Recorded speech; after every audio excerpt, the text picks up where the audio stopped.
Hello प्यारे बच्चों, कैसे हैं आप लोग। कैसी स्टडी आप लोगों की चल रही है। अच्छे से चल रही होगी। अच्छे से आप लोग पढ़ रहे होंगे। बेटा, मैं गौरव कुमार सिंह एक बार फिर से आपके चैनल एक्सपायरेशन फिजिक्स क्लासेस में स्वागत करता हूं।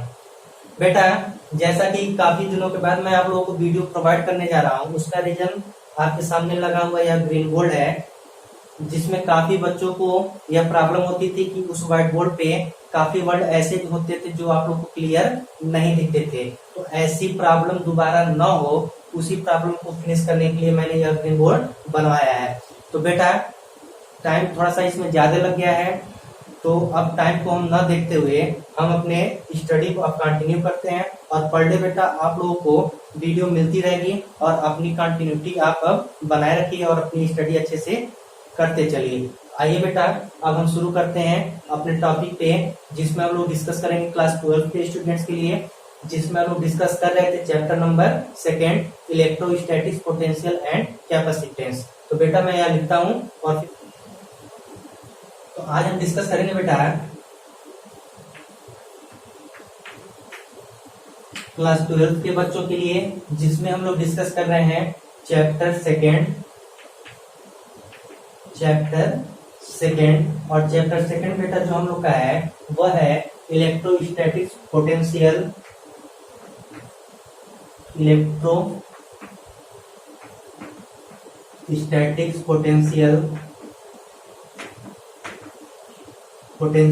And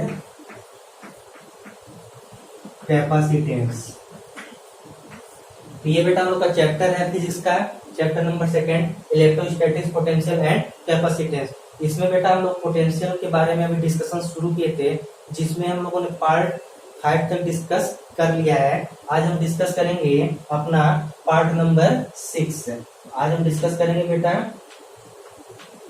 part 6। तो पार्ट 6 में बेटा आज हमारा क्या डिस्कशन होगा, उस टॉपिक को मैं यहाँ लिखता हूँ, समझाता हूँ, उसके बाद से फिर आपको बोर्ड पे डिफिनीशन भी लिख देता हूँ और उसके बाद से उसका हम लोग एक्सप्रेशन भी प्रूव करेंगे। तो बेटा जो टॉपिक हम लोग डिस्कस करेंगे आज, वह टॉपिक होगा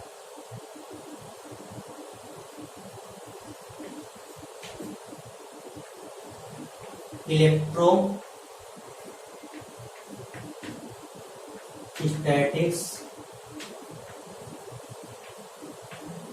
पोटेंशियल एनर्जी।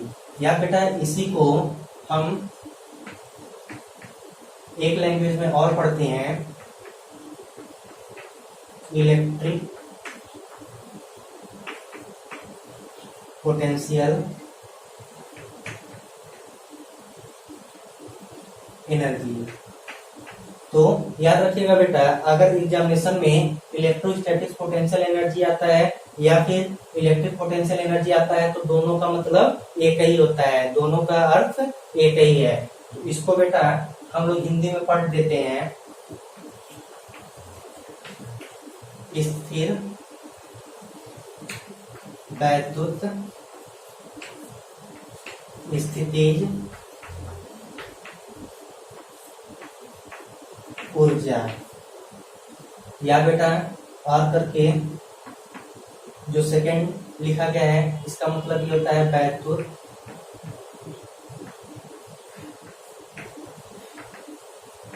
स्थिति ऊर्जा। तो बेटा आज हम डिस्कस करेंगे इसी टॉपिक के बारे में, इलेक्ट्रोस्टैटिक्स पोटेंशियल एनर्जी, या उसी को हम कहते हैं इलेक्ट्रिक पोटेंशियल एनर्जी, या उसी को पढ़ा जाता है स्थिर वैद्युत स्थिति ऊर्जा, या उसी को वैद्युत स्थिति ऊर्जा। तो बेटा इस टॉपिक को आज हम डिस्कस करेंगे, इसके डिफिनेशन को पढ़ेंगे, इसको समझेंगे और साथ ही साथ इसके हम एक्सप्रेशन को भी क्या करेंगे, प्रूफ करेंगे। तो बेटा पहले इसको हम समझते हैं कि ये क्या होता है। तो अभी बेटा अपने दिमाग से आप लोग निकालिएगा कि इलेक्ट्रोस्टैटिक्स या इलेक्ट्रिक, इसको आप लोग रिमूव कर दीजिए, तो क्या बचता हमारा पोटेंशियल एनर्जी। तो पहले हम जानेंगे कि पोटेंशियल एनर्जी के बारे में। तो बेटा इसको मैं आप लोगों को एग्जांपल से समझाता हूँ, 2-3 एग्जांपल देता हूँ, जो आप लोगों को अच्छा लगेगा आप लोग समझिएगा। तो बेटा अपने दिमाग में एक कॉन्सेप्ट रखिएगा,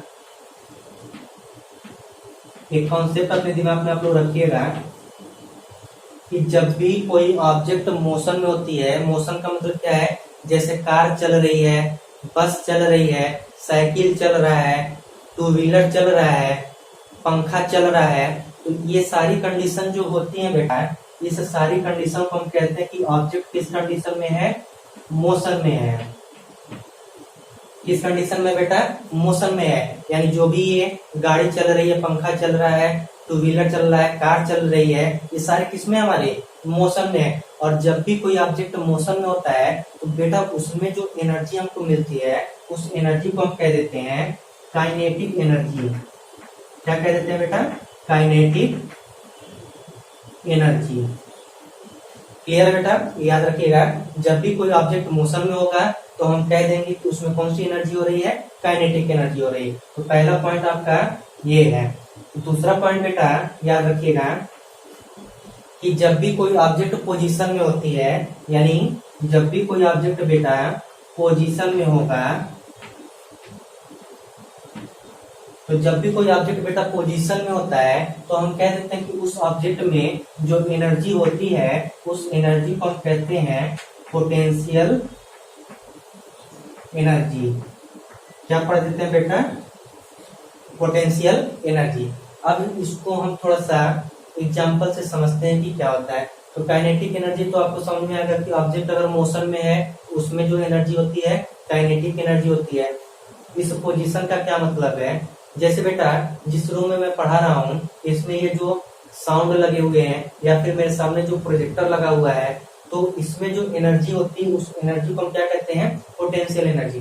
कैसे, जैसे बेटा मेरे सामने यह जो प्रोजेक्टर लगा हुआ है, इस प्रोजेक्टर को पहले हम क्या किए होंगे, परचेज किए होंगे, परचेज करके घर पे लेकर आए होंगे, उसके बाद से उसको ले जाकर वहां ले जाकर क्या किया है, फिक्स किया है। यानी यहाँ से यहाँ तक ले जाकर जो हमने फिक्स किया तो कुछ ना कुछ उस पर वर्क किया, उस ऑब्जेक्ट पर क्या किया, कुछ वर्क किया, उसको कसने में, यानी प्रोजेक्टर को कसने में कुछ ना कुछ वर्क किया गया। तो बेटा जो वर्क उस पे हमने किया वह वर्क उस प्रोजेक्टर में आज भी है, लेकिन किस फॉर्म में है, पोटेंशियल एनर्जी के फॉर्म में है। यानी जो वर्क हमने वहां पे किया वह वर्क उस प्रोजेक्टर में आज भी है, लेकिन किस फॉर्म में है, पोटेंशियल एनर्जी के फॉर्म में है। तो बेटा जब भी कोई ऑब्जेक्ट पोजीशन में है, या जो साउंड बॉक्स है इसको भी हमने ले जाकर दीवार में फिक्स किया, यानी कुछ न कुछ वर्क किया, चाहे आज किया हो चाहे 10 साल पहले किया हो, आखिर में इस पे वर्क किया गया है ना। तो बेटा आज भी वह वर्क इस साउंड में, इस प्रोजेक्टर में है, लेकिन वह वर्क जिस फॉर्म में होता है उसको हम कह देते हैं पोटेंशियल एनर्जी कह देते हैं। आगे बात समझ में बेटा। तो बेटा अगर इतनी बात समझ में आ गई होगी तो बहुत अच्छी बात है। जिन बच्चों को नहीं समझ में आया होगा हम एक एग्जांपल और लेके चलते हैं। तो जैसा कि बेटा आप लोग क्लास 9th में, क्लास 11th में ग्रेविटेशन के बारे में पढ़े होंगे।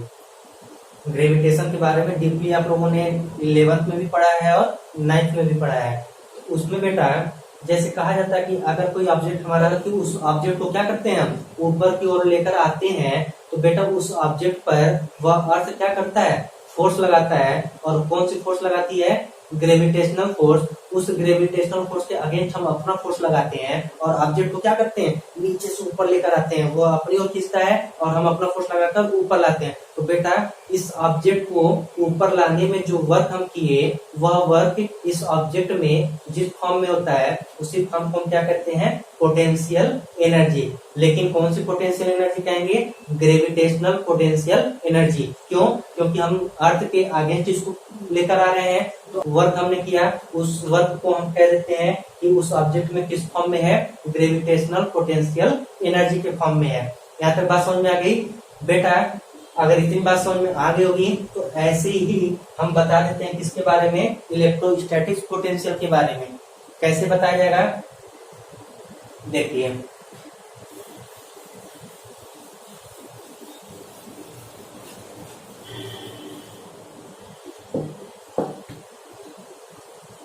देखिए बेटा, अब हम बात करेंगे इलेक्ट्रोस्टैटिक पोटेंशियल का। क्योंकि हमने एग्जांपल देख लिया, अगर कोई ऑब्जेक्ट पोजीशन में है तो उस पे जो वर्क होता है वह वर्क उसमें हमेशा के लिए होता है, किस फॉर्म में, पोटेंशियल एनर्जी के फॉर्म में होता है।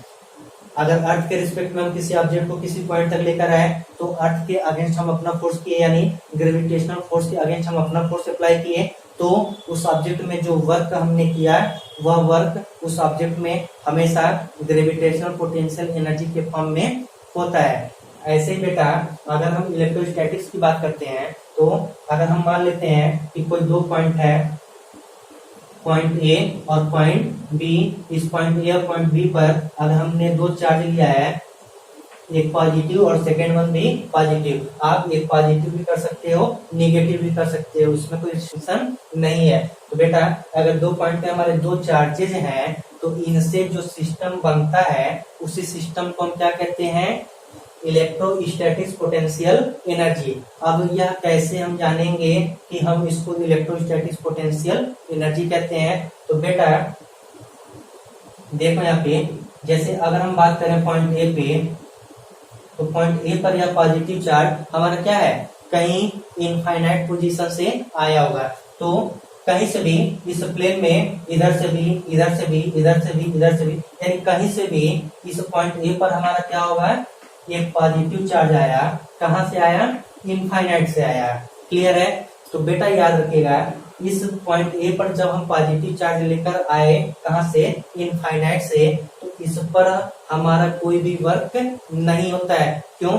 वर्क कब होता है कि जब भी हम वर्क करते हैं तो उसके अगेंस्ट कोई ना कोई फोर्स लगना चाहिए, तभी तो वर्क होगा उस पर। क्योंकि हम पढ़े हैं फार्मूला, W बराबर क्या होता है, F इंटू एस। तो जब फोर्स ही नहीं अप्लाई हो रहा है तो कार्य उस पर बिल्कुल नहीं होगा। तो इस ए पर कोई भी वर्क नहीं होता है, हमने इनफाइनाइट लेकर आया और पॉइंट ए पर रख दिया। अब इस पॉइंट ए पर रखा तो इस पर कोई भी वर्क नहीं हुआ। कैसे? अगर बेटा ऑलरेडी इस पॉइंट बी पर अगर हमारा पॉजिटिव चार्ज रहता है तो इस पॉजिटिव चार्ज के कारण इस पॉजिटिव चार्ज पर हमारा कौन सा फोर्स अप्लाई करता है, रिपल्सन फोर्स, और उस रिपल्सन फोर्स के अगेंस्ट हम अपना फोर्स लगाते हैं, तब हम कहते हैं कि इस ए पर हमारा कोई ना कोई वर्क हो रहा है। क्योंकि अभी हमारा केवल पॉइंट ए है और पॉइंट ए के अलावा कोई दूसरा पॉइंट नहीं है, तो अब इसके अगेंस्ट हमारा कोई भी फोर्स अप्लाई नहीं होता है। तो जब फोर्स अप्लाई नहीं होगा इस पे वर्क कितना हो जाता है, 0 हो जाता है। आ गया बात समझ में?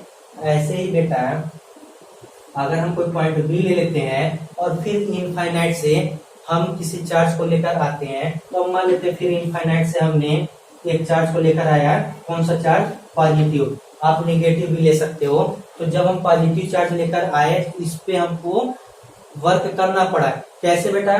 देखो अब इस कंडीशन में यह पॉइंट ए जो होता है यह हमारा किस कंडीशन में हो जाता है, फिक्स हो जाता है, यानी पॉइंट ए पर रखा हुआ चार्ज अब यहाँ से यहाँ कहीं हिलेगा डुलेगा नहीं, वो किस कंडीशन में होगा, फिक्स की कंडीशन में होगा। तो जब हम इनफाइनाइट से किसी चार्ज को पॉइंट बी तक लेकर आए तो इस चार्ज को यहाँ तक लाने में इस चार्ज के अगेंस्ट कोई ना कोई फोर्स करना पड़ा। तो इन दोनों के बीच जो फोर्स लगता है बेटा उसको हम क्या कहते हैं, रिपल्सन फोर्स। और उस रिपल्सन फोर्स के अगेंस्ट हम अपना फोर्स लगाकर लेकर आए। देखो चार्ज को हम लेकर आ रहे हैं और यह इसको धक्का दे रहा है, तो हम क्या कर रहे हैं, अपना फोर्स लगा रहे हैं, तो वर्क उस पे होगा। क्यों? क्योंकि उस पे फोर्स लग रहा है और उस फोर्स के कारण उस पर कुछ न कुछ वर्क होगा। तो इस पॉइंट बी पर हमारा कुछ न कुछ वर्क होगा। तो बेटा अब इस सिस्टम को ही हम कह देते हैं कि इलेक्ट्रोस्टैटिक्स पोटेंशियल एनर्जी। क्या कहा गया है बेटा? देखो जब पॉइंट ए पर हम पॉजिटिव चार्ज को इनफाइनाइट से लेकर आए तो उस पर कोई भी वर्क नहीं हुआ, लेकिन जब पॉइंट बी पर हम इनफाइनाइट से किसी चार्ज को लेकर आए तो उस चार्ज के अगेंस्ट हमें अपना फोर्स लगाना पड़ा। क्यों? क्योंकि या तो उसके बीच में एट्रैक्शन फोर्स कार्य करेगा या तो रिपल्सन फोर्स कार्य करेगा। अगर माइनस होता तो एट्रैक्शन फोर्स, प्लस है तो रिपल्सन फोर्स, और उस फोर्स के अगेंस्ट हम अपना फोर्स किए तो उस पर कुछ ना कुछ वर्क हुआ। अब उस वर्क को हम कितना काउंट करते हैं, अब आगे इसकी एक्सप्रेशन को अभी हम प्रूव करेंगे कि वह वर्क कितना होता है। तो बेटा जो वर्क हम करते हैं यहाँ पे उस वर्क का मान अभी हम लोग निकालेंगे कि वह वर्क कितना होता है। और बेटा यही जो वर्क इस सिस्टम में होता है, इस सिस्टम में, इस ए और बी से बने हुए सिस्टम में, यह वर्क क्या होता है, पूरे सिस्टम में होता है, पूरे सिस्टम में यह वर्क होता है, तो इसी वर्क को हम कह देते हैं कि इन चार्ज के लिए हमारा क्या है, इलेक्ट्रोस्टैटिक पोटेंशियल एनर्जी है। तो अब हम डिफिनीशन इसका कैसे दे देंगे, electric potential energy of a system of charge is defined as the amount of work done against the electrostatic force in bringing those charges from infinite to their respective position। या फिर अगर इसको आप हिंदी में कहना चाहोगे तो हिंदी में आप क्या कह सकते हो कि बिंदु आवेशों के निकाय की स्थितिज ऊर्जा अलग अलग आवेशों को अनंत से उनकी वर्तमान स्थितियों तक लाने में किए गए कुल कार्य के क्या होता है, बराबर होता है। तो ये हमारा इसका हिंदी का डिफिनीशन हो गया, और हमने इंग्लिश में भी डिफिनीशन आपको बोल दिया। तो दोनों डिफिनीशन मैं आपको इस बोर्ड पे लिख देता हूँ, आप अपने कॉपी पे राइट डाउन कर लीजिएगा। तो बेटा मैंने बोर्ड पे आप लोगों को इंग्लिश का भी डिफिनीशन और हिंदी का भी डिफिनीशन दोनों लिख दिया है। आप वीडियो को पॉज करके डिफिनीशन राइट डाउन कर लीजिएगा। मैं एक बार रिपीट कर दे रहा हूँ। Electric potential energy of a system of charge is defined as the amount of work done against the electrostatic force in bringing those charges from infinity to their respective position। इसी बात को मैंने यहाँ हिंदी में लिख दिया है कि बिंदु आवेशों के एक निकाय की स्थिति ऊर्जा अलग अलग आवेशों को अनंत से उनकी वर्तमान स्थितियों तक लाने में किए गए कुल कार्य की क्या होती है, बराबर होती है, जिसको हम कह देते हैं इलेक्ट्रोस्टैटिक पोटेंशियल एनर्जी या फिर इलेक्ट्रिक पोटेंशियल एनर्जी। तो बेटा ये दोनों डिफिनीशन आपके सामने लिख दिया गया है, इसको आप लोग राइट डाउन कर लीजिएगा। अब हमने बताया कि जब पहले चार्ज को लेकर आया तो उस पे वर्क डन जो भी होता है 0 होता है, लेकिन जब हम दूसरे चार्ज को इन्फिनिटी से उस पॉइंट बी पर लेकर आते हैं तो उस पर कुछ न कुछ वर्क होता है। अब उस वर्क का मान हम लोग निकालेंगे, और वही जो वर्क होता है उस टोटल सिस्टम में क्या होता है, किसके फॉर्म में हो जाता है, इलेक्ट्रोस्टैटिक पोटेंशियल एनर्जी के फॉर्म में स्थित हो जाता है। तो अब हम उस वर्क का मान निकालेंगे और उसी वर्क को हम कह देंगे कि उस सिस्टम का क्या है, इलेक्ट्रोस्टैटिक पोटेंशियल एनर्जी है। और इसको हम लोग किससे डिनोट करते हैं बेटा, यू से। जब भी इलेक्ट्रोस्टैटिक पोटेंशियल एनर्जी की बात करेंगे तो हम किससे डिनोट करेंगे, यू से। और यह यू कब होता है, जब उस सिस्टम में हम वर्क करते हैं और वही वर्क क्या होता है, उसमें इलेक्ट्रोस्टैटिक पोटेंशियल एनर्जी के फॉर्म में होता है। तो यानी अगर हम W का मान निकाल लेते हैं तो वही W किसके बराबर हो जाएगा, U के बराबर हो जाएगा, और उसी U को हम कह देंगे इलेक्ट्रोस्टैटिक पोटेंशियल एनर्जी। तो बेटा इसको आपको राइट डाउन कर लीजिए, फिर इसको हम इरेज करके इसके एक्सप्रेशन को प्रूफ करते हैं। तो बेटा जैसा कि आपके सामने हेडिंग लिख दिया गया है कि दो बिंदु आवेशों के निकाय की वैद्युत स्थिति ऊर्जा का व्यंजक। तो बेटा अभी हम 2 के लिए निकाल रहे हैं, फिर हम 3 के लिए भी निकालेंगे, ऐसे बहुत सारे चार्जेस के लिए निकालेंगे। अभी हम 2 चार्ज के लिए समझते हैं और फिर ऐसे ही हम बाकी के लिए कैलकुलेट करेंगे। तो देखो बेटा अब कह रहा है कि 2 चार्जेस की बात की जा रही है। तो पहले तो आप लोग लैंग्वेज लिख लीजिएगा कि माना 2 बिंदु आवेश Q1 और Q2 जो r दूरी पर स्थित हैं, इनसे बने निकाय में हम लोग को क्या निकालना है, वैद्युत स्थिति ऊर्जा निकालनी है। तो हमें मानना होगा कि एक Q2 चार्ज बिंदु B पर न होकर कहीं इनफाइनाइट पे होगा और उसको बिंदु B तक लाने में किया गया कार्य। तो ये सब लैंग्वेज आप लोग लिख लीजिएगा, मैं आप लोगों को डेरिवेशन बता देता हूँ। हम 2 चार्जेस के लिए पहले एक्सप्रेशन कैलकुलेट करते हैं। तो देखो बेटा कहा जाएगा कि कोई 2 पॉइंट हम ले लेते हैं, पॉइंट ए और पॉइंट बी। अब इन दोनों पॉइंट पर हम इनफाइनाइट से चार्ज लेकर आएंगे, जो वर्क निकलेगा उसी वर्क को हम कह देंगे टोटल सिस्टम में किस फॉर्म में है, इलेक्ट्रोस्टैटिक पोटेंशियल एनर्जी के फॉर्म में प्राप्त होता है। तो देखिए अब क्या कहा जाएगा, अब कहा जाएगा कि इनफाइनाइट से हम Q1 चार्ज को कहां पर लेकर आए बेटा, पॉइंट ए पर लेकर आए। हमने एक चार्ज लेकर आए प्लस Q1 कहां पर, पॉइंट ए पर। तो चूंकि देखो बेटा पॉइंट बी पर कोई चार्ज अभी नहीं है तो इनके बीच में कोई भी इलेक्ट्रोस्टैटिक फोर्स नहीं लगेगा। तो जब इनके बीच कोई भी इलेक्ट्रोस्टैटिक फोर्स नहीं है तो इनके अगेंस्ट हम अपना कोई फोर्स अप्लाई नहीं करते हैं, यानी कोई भी एक्सटर्नल फोर्स भी इस पे वर्क नहीं करता है। तो जब वर्क नहीं करेगा कोई भी फोर्स, तो हम कह देंगे इस पे जो वर्क है वह वर्क कितना है, 0 है, क्योंकि हमने फार्मूला पढ़ा है W बराबर F इंटू एस। तो जब फोर्स ही नहीं अप्लाई हो रहा है, यानी फोर्स लग ही नहीं रहा है, यानी फोर्स का मान कितना हो जा रहा है, 0, तब उस समय 0 से इसमें मल्टीप्लाई करेंगे तो 0, यानी उस पे वर्क हमारा कितना होगा, 0 होगा, यानी उस पे कोई भी वर्क नहीं मिलेगा। फिर बेटा अब इस पॉइंट बी की अगर हम बात करते हैं, इस पॉइंट बी पर अब हम इनफाइनाइट से किसी चार्ज को लेकर आएंगे। तो अब हम इनफाइनाइट से किसी चार्ज को लेकर आए और इस पॉइंट बी पर हमने रख दिया, और उस चार्ज को हमने क्या कह दिया, प्लस Q2 कह दिया। तो अब जब प्लस Q2 चार्ज को हम इनफाइनाइट से इस पॉइंट बी तक लेकर आए होंगे, तो चूंकि यह पॉजिटिव, तो दोनों के बीच में कौन सा फोर्स कार्य करेगा, रिपल्सन फोर्स। तो उस रिपल्सन फोर्स के अगेंस्ट हमको क्या करना है, देखो यह रिपल्सन फोर्स है, तो हम अपना फोर्स लगाते हैं, ये फोर्स इधर से लगा रहा हूं, इधर से, तो दोनों के देखिए अगेंस्ट फोर्स अप्लाई हो रहा है, यानी हम अपना कोई ना कोई फोर्स उस पर अप्लाई कर रहे हैं। इस चार्ज को हम इनफाइनाइट से इस पॉइंट बी तक लेते हैं, लेकिन इस चार्ज को इस प्लस Q1 के कारण कौन सा फोर्स अप्लाई हो रहा है, रिपल्सन फोर्स। तो उस रिपल्सन फोर्स के अगेंस्ट हम अपना फोर्स लगा रहे हैं और पॉइंट बी तक लेकर आए, तो कोई ना कोई फोर्स यहाँ पे लगा, तो इस फोर्स को हम कह देते हैं F एक्सटर्नल।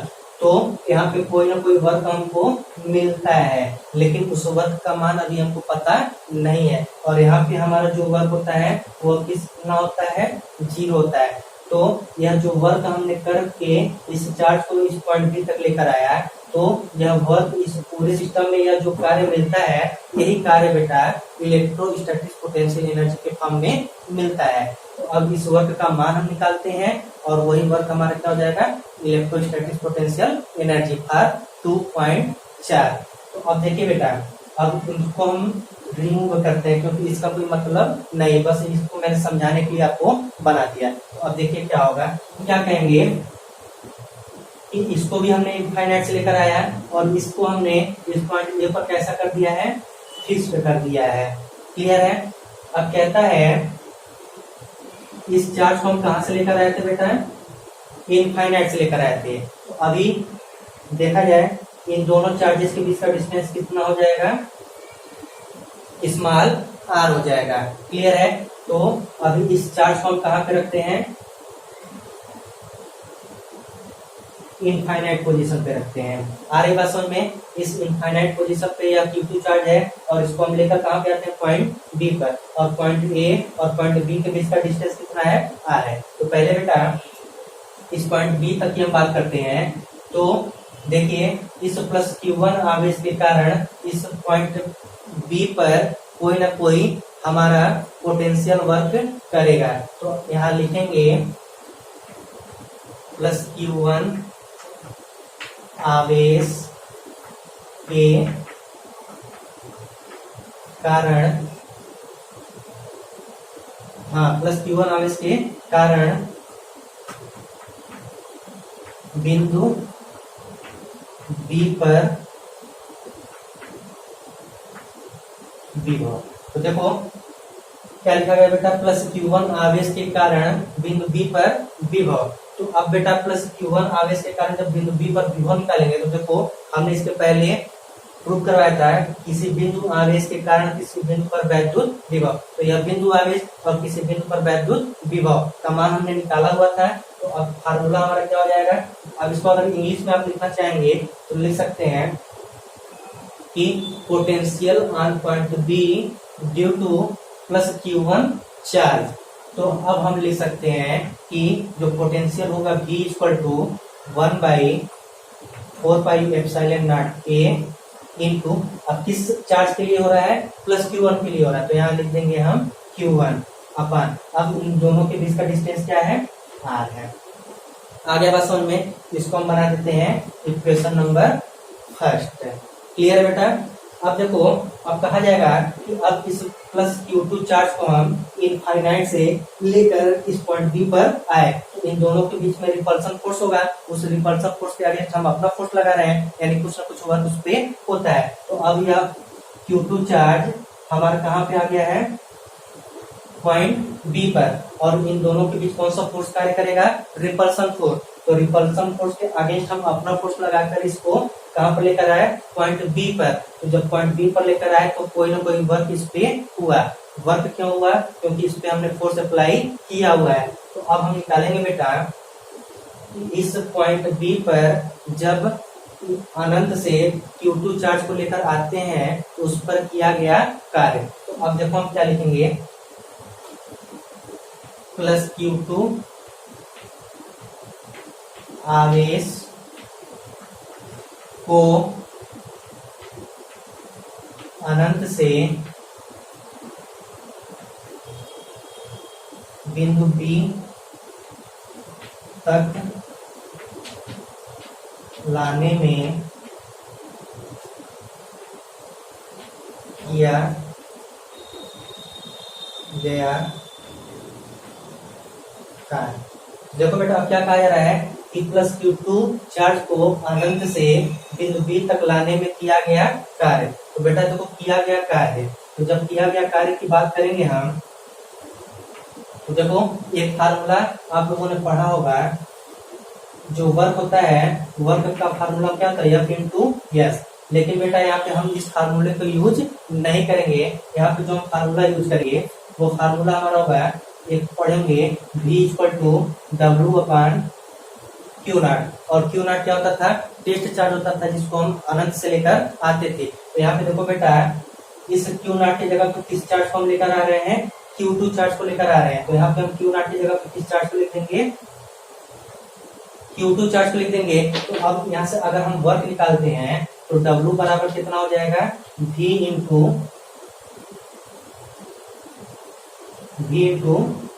Q2।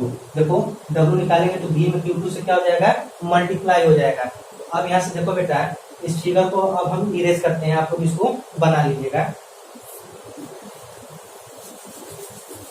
तो देखिए अब हम लिखेंगे from equation first we get. देखो बेटा इक्वेशन फर्स्ट में हमने बी का मान निकाला हुआ है, तो उस बी का मान हम यहाँ पे पुट अप कर देंगे। तो क्या हो जाएगा, W equal to 1/4 pi epsilon naught के इनटू, अब Q2 है और यहाँ पे हमारा देखो Q1 है, तो यहाँ हो जाएगा Q1 और Q2 है तो Q2 लिख देंगे, और अपन नीचे देखो R है तो R लिख देंगे। तो बेटा देखो उस सिस्टम में जब अनंत से हम Q2 चार्ज को लेकर बिंदु बी पर लाए तो उस पे जो वर्क हुआ वह वर्क देखो दोनों चार्ज के लिए किया जा रहा है, पूरे सिस्टम के लिए हो रहा है। तो हम कह देंगे उस पूरे सिस्टम में जो कार्य होता है वह कार्य उस पूरे सिस्टम में इलेक्ट्रोस्टैटिक पोटेंशियल एनर्जी के फॉर्म में प्राप्त होता है। तो अब हम यहाँ से लिख देंगे यह कार्य ही वैद्युत स्थिति ऊर्जा के रूप में प्राप्त होती है। अर्थात अब बेटा यह जो वर्क है यही वर्क हमारा क्या है, वैद्युत स्थिति ऊर्जा के रूप में प्राप्त होती है। तो हम लिख सकते हैं अर्थात यह जो W होगा यही बराबर किसके हो जाएगा, U के बराबर हो जाएगा, और बराबर हम लिख देंगे 1/4 पाई एप्सिलॉन नॉट के इनटू Q1 Q2 बाई क्या हो जाएगा बेटा, इसी को हमको क्या करना था, प्रूफ करना था। और इसकी जो यूनिट होती है वह क्या होती है, जूल। देखो कार्य है तो यूनिट क्या हो जाएगा, जूल। तो इसका भी यूनिट क्या हो जाएगा, जूल। तो बेटा यह दो चार्जेस के लिए हमने क्या निकाल दिया, इलेक्ट्रोस्टैटिक्स पोटेंशियल एनर्जी। जो वर्क हुआ है उसी वर्क को हम कह देते हैं कि उसमें किस पोजीशन में रहता है, इलेक्ट्रोस्टैटिक पोटेंशियल एनर्जी के रूप में रहता है। तो बेटा अगर किसी स्टेप में प्रॉब्लम हो रही होगी तो आप निसंकोच कमेंट करके पूछिएगा, आपकी पूरी मदद की जाएगी। वैसे मुझे पूरा विश्वास है कि एक एक स्टेप आप लोग को अच्छे से समझाया गया है, बताया गया है, और आप लोग अच्छे से इसको समझेंगे। तो बेटा इसके बाद से हम 2 चार्ज के लिए हो गया, ऐसे हम 3 चार्ज, 4 चार्ज और ऐसे ही हम बहुत सारे चार्जेस के बारे में पोटेंशियल एनर्जी निकालते हैं। तो बेटा आज के लिए बस इतना ही, फिर कल हम इसके आगे की वीडियो को आपको प्रोवाइड करेंगे। तो बेटा अगर वीडियो अच्छी लगी हो, समझ में आती हो, तो चैनल को अधिक से अधिक शेयर करिए, सब्सक्राइब करिए, लाइक करिए और कमेंट जरूर करिए, जिससे हमें ये पता चले कि आप लोग अपनी स्टडी कंटिन्यूटी किए हुए हैं। तो बेटा आज के लिए बस इतना ही। Thank you very much.